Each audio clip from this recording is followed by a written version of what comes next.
the American Psychiatric Association has just released the latest version of the DSM. That's the Diagnostic Statistical Manual. And of course, that's what doctors and social workers use in order to diagnose people. Now, there are 15 new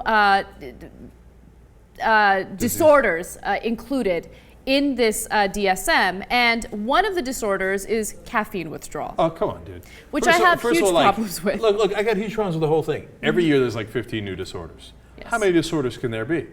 And the reality is that there's this money-making machine behind this, and everything's got to be a disorder. You've got blinking disorder. Yeah, wait a minute, don't we all blink? You're blinking slightly too much. I've got drugs for that. I forget exactly the technical word for it or how they describe it in the DSM, but now it's considered a mental disorder if you're grieving too much after a family member's death.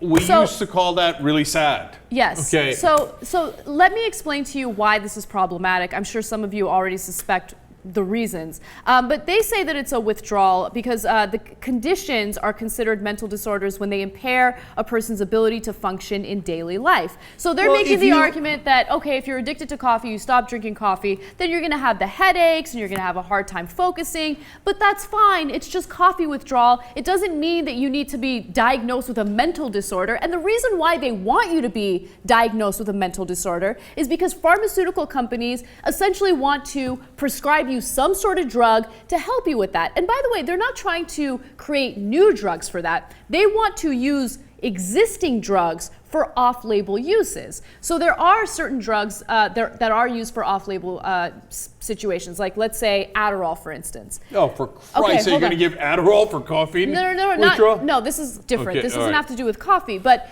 binge eating is one of the new mental disorders. So, and this is just my, speculation. Okay, so I don't know if this is actually going to happen, but I'm just trying to give you guys an example. So, an off-label use of Adderall would be appetite suppressant because it does suppress your appetite. So, if you are a binge eater, if you have a problem binge eating, a doctor can say, oh, well, this is a mental disorder, therefore I can prescribe Adderall for this particular use. Now, I know what they're doing, and they're saying, look, you're looking at it wrong.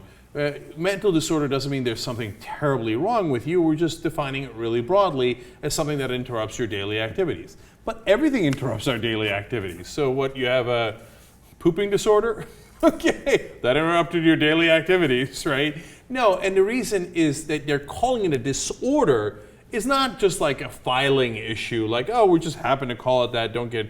Anna's right. It's because they got to give you drugs, and if you call it a disorder, they can give you drugs. And how ironic would it be to give you drugs to get off of the drug of caffeine? And by the way, I too am a coffee addict. Okay. Cenk, you have a mental disorder. What can I say? Well, that's true, but for other reasons. Anyway, every once in a while, to clean myself up, right? If I'm on vacation or something, or I have a long weekend, I won't drink coffee for like 2 days. And do you get that headache? So I get the headache. Big deal, right? I mean, look, it really bothers some people. I get it, right? Yeah. And I don't want to have it often, but I like to clean my system every once in a while. It's not much of a cleaning process, right? And so then you know what happens after 2 days? I'm totally fine.